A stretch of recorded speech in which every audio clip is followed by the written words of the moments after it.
ছবিতে যে বইটি দেখতে পাচ্ছেন তার নাম হচ্ছে সাপ্তাহিক মুক্ত বাংলা, বাংলাদেশ মুক্তি সংগ্রাম সিলেট জেলার নির্ভীক স্বাধীন মুখপত্র।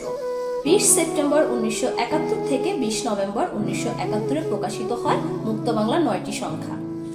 1971 সালে মুক্তিযুদ্ধের সপক্ষে প্রকাশিত হয়েছিল শতাধিক পত্রপত্রিকা, সেগুলোর একটি সাপ্তাহিক মুক্ত বাংলা।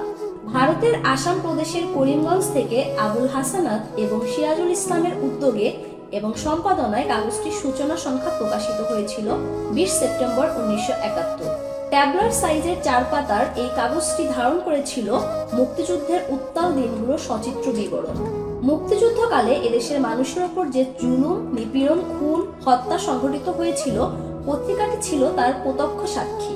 পাকিস্তানি বাহিনীর লোমহর্ষক দমনপীড়নের ভয়াল দিনরাত্রির প্রতিচ্ছবি বহন করা মুক্ত বাংলার প্রতিটি পাতা আমাদের গৌরবময় মুক্তিযুদ্ধের ইতিহাসের প্রামাণ্য এক দলিল। এই পত্রিকাটি সংগ্রহ, সম্পাদনা ও ভূমিকায় রয়েছেন মোস্তফা সেলিম। এখন যে বইটি নিয়ে কথা বলবো সেই বইটির নাম হচ্ছে সাপ্তাহিক জন্মভূমি। 1971 সালের 30 আগস্ট থেকে 6 ডিসেম্বর পর্যন্ত প্রকাশিত সাপ্তাহিক জন্মভূমি পত্রিকার প্রতিলিপি সংস্করণ। স্বাধীনতার জন্য লড়াই সংগ্রামে সংবাদপত্র এবং সাংবাদিক সমাজ ছিলেন অকুতোভয়। অগ্নিগর্ভ 71-এ গণমাধ্যম রেখেছে দেশপ্রেমের সমুজ্জ্বল ভূমিকা। রক্তচক্ষু, জেলগারদ, জুলুম, নির্যাতন সব রকম নিগ্রহের শিকার হয়েও সাংবাদিক সমাজ বিচ্যুত হননি।